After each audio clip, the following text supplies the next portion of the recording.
Okay, hi there, I'm back again. Right, I've now taken the calibration matrix off of the platform and replaced it with the object that I'm intending to scan, which is a little tin, my daughter's little money box tin, which is quite nice. It's got sort of some seaside scenes around it, decks, chairs, birds, boats, yellows, greens, blues. So it's got a nice shape. It's also, the paintwork on it is a matte colour, so it's not very reflective.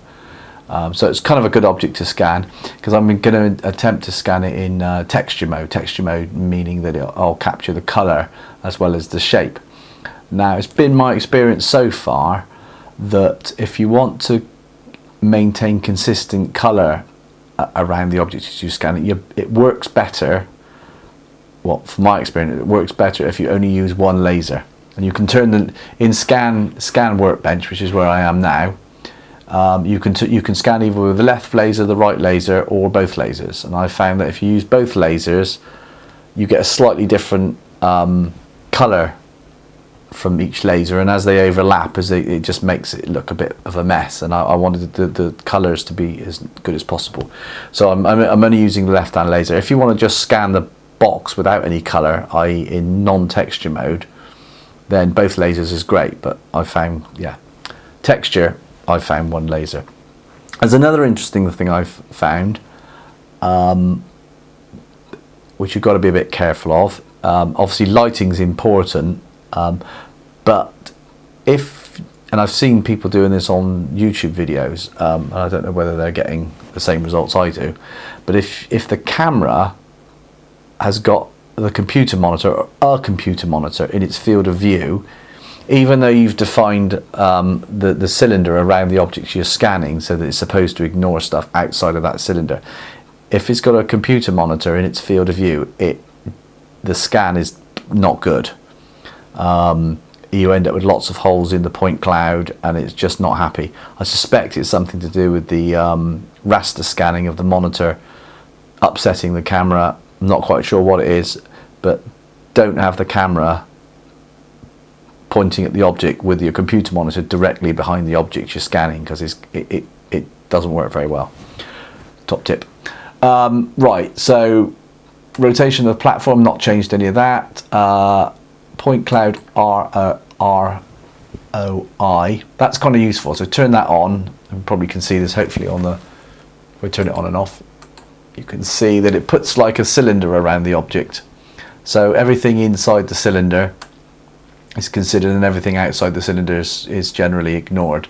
Like I say, but just go careful with the monitor in the background, because it doesn't work very well. Okay, point cloud color doesn't apply to me in this particular instance, because I'm scanning in texture mode, and therefore I want the color rather than just attributing a color to the point cloud. So all good to go. Start scan. Okay, off we go. Hopefully you can see this on the camera. Hopefully. So I've offset the scanner from the computer monitor, because obviously for the purposes of this video I wanted to include the scanner and the monitor, and I was tearing my hair out about 10 minutes ago trying to work out why my scan was really poor, even though the scans prior to it had been really good, and why there were lots of holes in the point cloud, even though I was using the same calibration and the same profile. And I just couldn't figure out why it was so poor.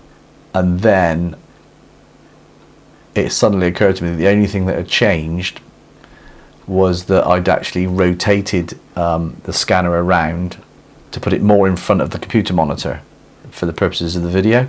So behind the object was now the monitor. And I thought, I wonder if that's to do with it. So I just rotated the scanner back to the original position, so the monitor is no longer in the field of view of the camera, and sure enough, it worked perfectly. So yeah, watch that one. So right, it's producing a really nice scan, really nice colours, pretty close to the object. I haven't really changed the defaults. The only thing I've changed a little bit was I increased the laser exposure because of the part of the scan that's just coming around now. There's a deck chair on the side of this can. A picture of a deck chair, obviously, and it's the part of the tin with the highest dynamic range. So basically, it's a picture of a deck chair, where the lower part of the deck chair is in shadow. And the first time I tried to scan, the laser exposure wasn't high enough, and instead of a nice textured part of the deck chair, I ended up with a big hole in the point cloud, and you could quite clearly see that if you went back to the adjustment settings, because if you looked at the laser line on that and projected it onto that section of the box that I'm scanning, because the exposure wasn't high enough, there was a kind of there was a hole in the line, if you like, where there wasn't enough reflected light for the camera to resolve it. So rather than if it can't resolve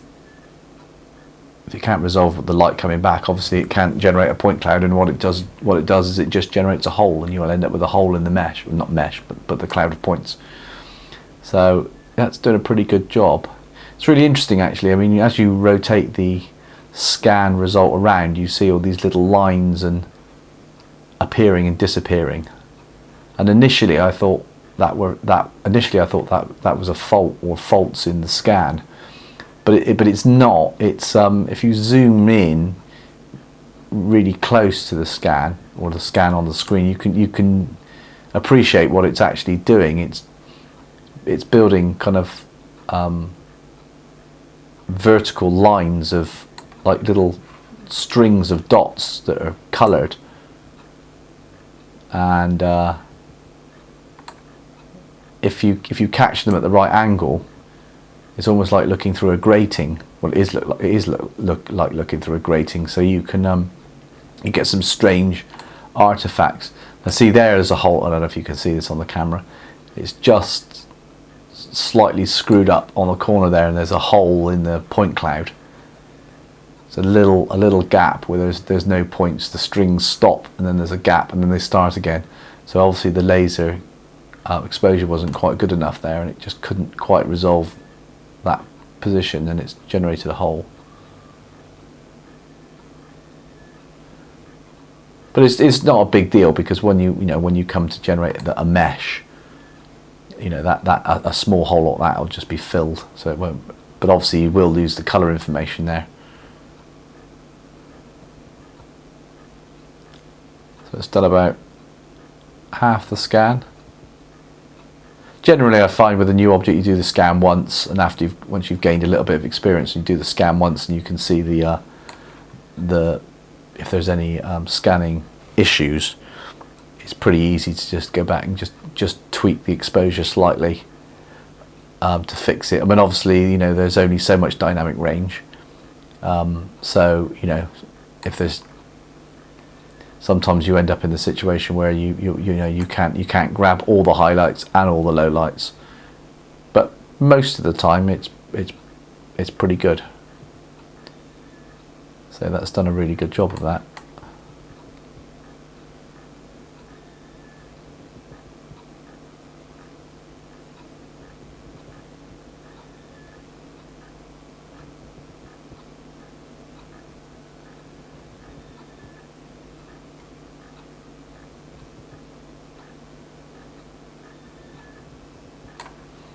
If you zoom out enough, make the object small enough on the screen, this is going to be difficult to see on the video camera, but all those it now looks looks like a solid can now, because we've zoomed out so much that the gaps between the strings, or the gaps between the points, is so small that it just now looks like a solid object, remarkably close in colour and proportion to the objects I'm actually scanning.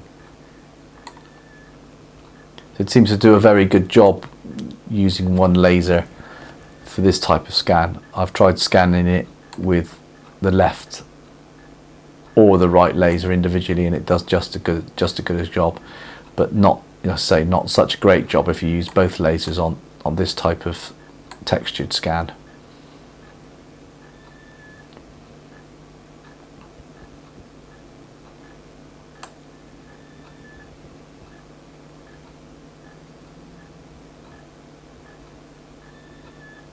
I suppose total scan time, I didn't time it. It's probably three minutes, 3 minutes, maybe a bit more. It's not that long. And it doesn't seem to do it any quicker if you use two lasers. I was expecting it to work quicker with two lasers, but it doesn't.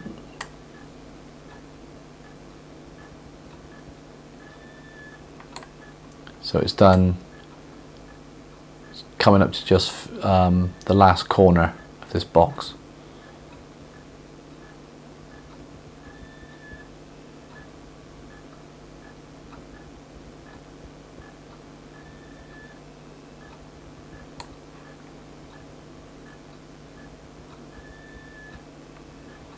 Not really much of a spectator sport, but I thought I'd just video the entire first scan.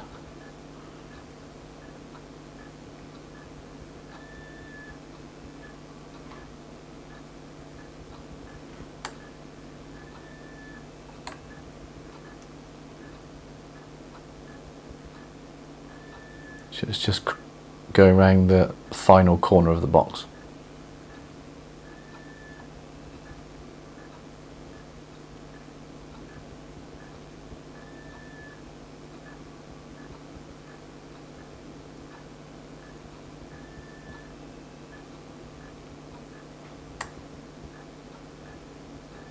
Shame, other than that little tiny hole on that opposing corner or opposite corner, there's I can't see any other holes in it at all.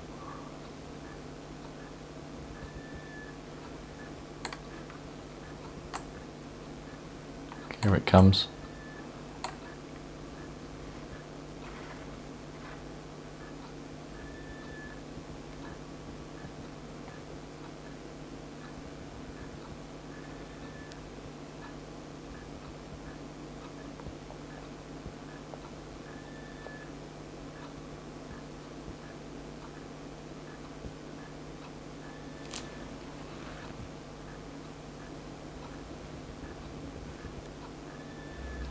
Last few millimeters.